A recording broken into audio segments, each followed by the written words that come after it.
अस्सलामुअलैकुम दोस्तों, मैं हूं अजीम महमूद और आप देख रहे हैं मिस्टर इंजीनियर। दोस्तों, आज की इस वीडियो में हम डिस्कस करने वाले हैं GFC के AC DC फैन की। तो दोस्तों, वीडियो को शुरू करने से पहले मैं तमाम नए आने वाले दोस्तों से ये गुजारिश करूंगा कि अगर आप लोगों ने हमारे इस चैनल मिस्टर इंजीनियर को सब्सक्राइब नहीं किया हुआ तो इस सब्सक्राइब बटन के ऊपर क्लिक करके हमारे चैनल को सब्सक्राइब कर लें ताकि आपको इस तरह की अच्छी वीडियो रेगुलरली देखने को मिलती रहे। तो दोस्तों, चलिए शुरू करते हैं।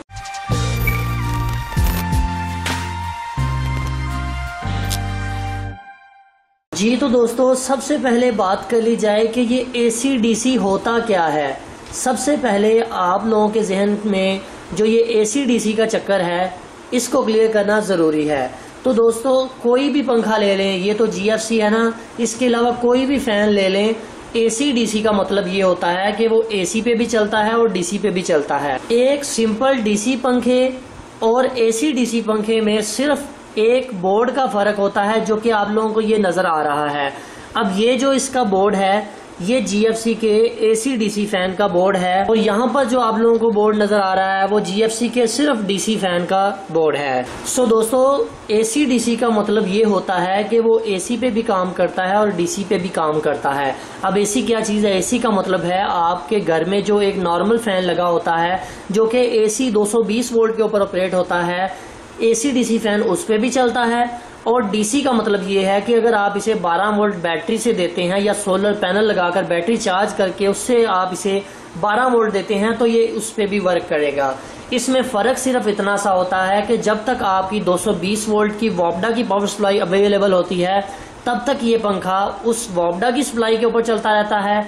जैसे ही वोल्टा की पावर सप्लाई आप कट ऑफ कर देते हैं तो आपका ये पंखा बैटरी के ऊपर खुद ब खुद शिफ्ट हो जाता है। आपको कोई इसे रिमोट के साथ कंट्रोल नहीं करना पड़ता। जस्ट आप लोग इसके रिमोट के साथ इसकी स्पीड को कम या ज्यादा या ऑन या ऑफ कर सकते हैं। सो दोस्तों, उम्मीद है आपको इस AC DC की तो समझ आ गई होगी। बेसिकली आप कोई भी फैन पकड़ लें, उसके अंदर अगर वो फैन AC DC है तो सिर्फ इस किट का फर्क होगा कि AC DC वाली किट इसके अंदर डाली गई होती है जो कि 220 वोल्ट की पावर सप्लाई के साथ भी आप लगा सकते हैं और इधर से आप इसे 12 वोल्ट भी दे सकते हैं। तो ये दोनों पावर सप्लाइयों के ऊपर वर्क करता है। जबकि अगर देखा जाए सिर्फ DC फैन को तो DC फैन के अंदर आप लोग यहाँ पर देख सकते हैं कि सिर्फ एक छोटी सी किट लगी हुई है जो कि कंट्रोलिंग का काम करती है और यहाँ पर आप इसे 12 वोल्ट DC पॉजिटिव और नेगेटिव लगाएंगे तो ये आपकी बैटरी से चलना शुरू हो जाएगा या सर्वर की पावर सप्लाई से अगर आप इसे पावर सप्लाई देते हैं तब ये काम करना शुरू हो जाएगा। बाकी अगर बात की जाए इन फैंस की तो इन फैन के अंदर कोई डिफरेंस नहीं है। सिर्फ इतना सा डिफरेंस है कि इसका ये जो ऊपर ये खोल था ऊपर वाला ये बस चेंज कर दिया गया है। बाकी नीचे से फैन वही चीज है, आप यहाँ पर देख सकते हैं। इसका भी सेम वही डिजाइन है, वही कलर है। और ये जो DC वाला है इसका करें कि GFC का AC DC फैन कितनी कंजम्पशन करता है, मतलब कितने वाट का। तो आप लोग यहाँ पर देख सकते हैं कि यहाँ पर GFC ने इधर DC वोल्ट अलग लिखे हुए हैं और AC वोल्ट अलग लिखे हुए हैं। यहाँ पर वोल्टेज है, अगर 12 वोल्ट DC के ऊपर आप इसे चलाते हैं तो ये करंट ड्रा करता है 3 एम्पेयर की, और अगर इसे 220 वोल्ट के ऊपर चलाते हैं तो ये 0.15 एम्पेयर करंट ड्रा करता है। इसकी पावर जो है अगर DC के ऊपर आप इसे यूज करते हैं तो ये 40 वाट कंज्यूम करता है। अगर इसी पंखे को आप AC के ऊपर यूज करते हैं 220 वोल्ट के ऊपर तो ये 35 वाट को कंज्यूम करता है। इसके अलावा अगर स्पीड की बात करें तो इसके RPM अगर DC पर यूज करें तो 325 है, AC पर यूज करें तो 350 है। वेल तो जी दोस्तों, अब बारी आ जाती है इस AC DC फैन की फिटिंग की। तो इसकी फिटिंग करना कोई मुश्किल काम नहीं है, मैं पहले से ही वीडियो बना चुका हूँ। सो हम इस स्टेप को थोड़ा सा स्किप कर देते हैं ताकि टाइम की बचत हो जाए। सो मैं इसे फिट कर देता हूँ। वेल जी दोस्तों, यहाँ पर आप लोगों को एक और चीज़ दिखाना चाहता हूँ, वो ये कि मैं खुद अपने घर में GFC के इन DC फैन को इस्तेमाल कर रहा हूँ। हालांकि आप लोगों को पता है कि मेरे घर में 3 kVA का हाइब्रिड इन्वर्टर लगा हुआ है। मुझे तो इन DC फैंस की ज़रूरत नहीं थी, मगर मैं इसलिए इस्तेमाल कर रहा हूं क्योंकि आप लोगों को पता होना चाहिए कि DC फैन के ऊपर आप लोगों को बहुत ही अच्छा बैकअप मिलता है बैटरी का। अगर आप अपनी बैटरी के ऊपर नॉर्मल AC फैन को UPS के जरिए चलाते हैं तो आपको उसका बैकअप कम मिलता है। हालांकि उसकी निस्बत अगर आप ये DC फैन इस्तेमाल करते हैं डायरेक्ट बैटरी के साथ तो आपको इन फैन की वजह से बैटरी का बैकअप जो है वो ज़्यादा मिलता है। क्योंकि नॉर्मल पंखे जो होते हैं वो 150 वाट या 100 वाट का होता है तो उसमें आपको पता है लाइन लॉसेस भी होते हैं, इन्वर्टर ने जो लॉसेस करने होते हैं वो भी होते हैं। तो ये वाले फैन डायरेक्टली बैटरी के साथ कनेक्ट होते हैं, इसलिए आपको लॉसेस कम देखने पड़ते हैं। अब इन फैन में एक छोटा सा मसला जो देखा गया है वो ये है कि इनकी जो हवा है वो नॉर्मल फैन की निस्बत थोड़ी सी कम होती है। उसकी वजह यह है कि ये फैन 40 से 50 वाट कंज्यूम करते हैं। दूसरे नंबर पर इनके आरपीएम मैंने आपको आगे भी दिखाया है कि 350 आरपीएम का ये फैन है। हालांकि अगर दूसरे एसी फैन को देखा जाए तो उनके आरपीएम ज्यादा होते हैं, इसलिए वो ज्यादा वाट कंज्यूम करते हैं।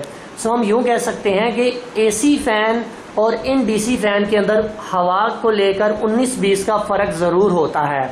सो अब उस फर्क को किस तरह से कम किया जा सकता है? अगर आपकी छत 15 फुट के ऊपर है तो आप 2 इंच की सलाख डालकर अपने फैन को थोड़ा सा नीचे कर सकते हैं, जिससे आपको हवा का काफी ज्यादा फर्क जो है वो नजर आता है। दूसरे नंबर पर बात की जाती है वायर्स की। बहुत सारे दोस्त ये गिला करते हैं कि यार इनकी हवा बहुत कम है। उसकी वजह ये होती है कि वो इन फैन के ऊपर 329 या 729 की तार लगा देते हैं, जो कि हल्की होती है, जो कि डिजाइन ही एसी करंट के लिए हुई है। इसकी वजह से इनकी स्पीड नहीं बन पाती। आप जब भी तार इस्तेमाल करें तो कम से कम 2.5 mm की इस्तेमाल कर सकते हैं। आप यहाँ पर देख सकते हैं कि ये जो वायर मेरे हाथ में है इसे हम 2.5 mm की तार कहते हैं। इसके अंदर वायर्स की तादाद 60 है। वैसे इसका गेज 2.5 mm है।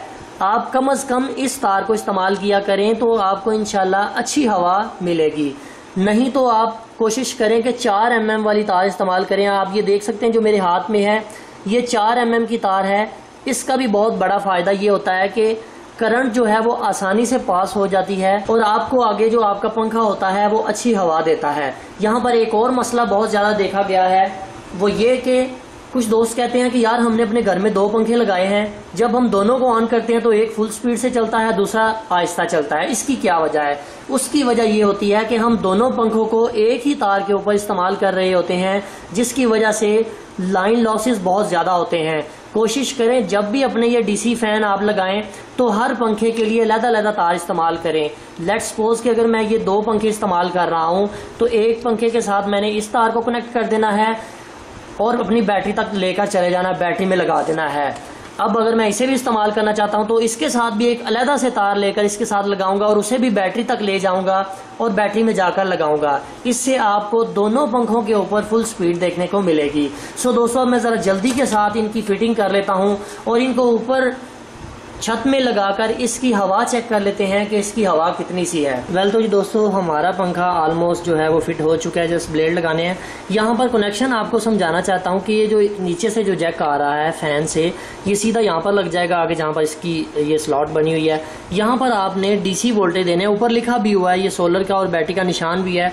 पॉजिटिव और नेगेटिव हमेशा से देखकर लगाएं ताकि आपकी जो किट है वो खराब ना हो।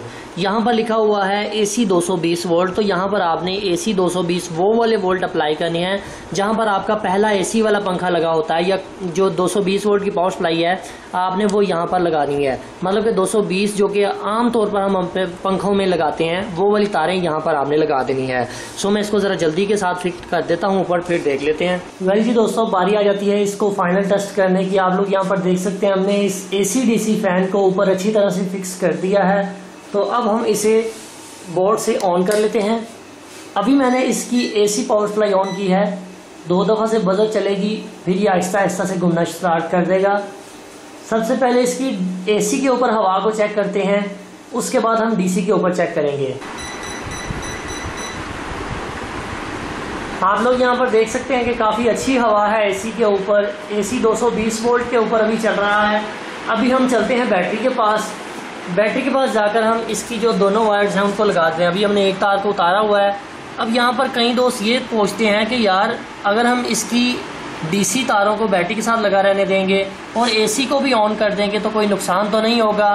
तो यहाँ पर आप लोगों को एक चीज़ क्लियर कर दूँ कि इस DC का AC के साथ कोई तल्लक नहीं, मतलब वो अलहदा सेक्शन है, ये अलहदा सेक्शन है। सो अब बारी आ जाती है इसको DC के ऊपर टेस्ट करने की। तो मैं अभी इसको AC से कट ऑफ कर देता हूँ। ये मैंने इसे बंद कर दिया। आप लोग यहाँ पर देख सकते हैं कि हमारा पंखा अभी भी मुसलसल चल रहा है, कोई बजर वगैरह नहीं ऑन हुई। अभी ये DC के ऊपर चल रहा है, मतलब जैसे ही आपकी वॉकडा चली जाती है तो ये DC के ऊपर ऑटोमेटिकली शिफ्ट हो जाता है और ये अपना काम जारी रखता है। सो डीसी के ऊपर भी तकरीबन उतनी ही हवा है और उतनी ही स्पीड है इसकी। यहाँ लास्ट पर अब आप में से काफ़ी सारे दोस्त ये पूछते हैं कि यार इनकी वारंटी कितनी होती है, तो यहाँ पर आप लोगों को एक चीज़ क्लियर कर दूँ कि डीसी फैन की वारंटी नहीं होती। उसकी वजह यह है कि लोग अक्सर तारें उल्टी लगा देते हैं डीसी की, जिसकी वजह से अंदर लगा बोर्ड ख़राब हो जाता है। इस वजह से कंपनी इसकी वारंटी क्लेम नहीं करती। सो कंपनी ये कहती है कि अगर किसी का पंखा अल्लाह ना करे ख़राब हो जाता है तो हम उसे रिपेयर करवा देंगे, मगर उसके ऊपर जो चार्जेस आएंगे वो कस्टमर को पे करने पड़ेंगे। सो फाइनली दोस्तों, ये तो थी आज की हमारी एसी डीसी फैन की वीडियो। उम्मीद करते हैं जी आपको पसंद आई है। अगर आप लोगों को वीडियो पसंद आई है तो काइंडली वीडियो को लाइक ज़रूर कर दीजिएगा और अपने दोस्तों के साथ शेयर कर दीजिएगा। अपना बहुत सा ख्याल रखिएगा, अपनी दुआओं में याद रखिएगा। अल्लाह हाफिज़। पाकिस्तान जिंदाबाद।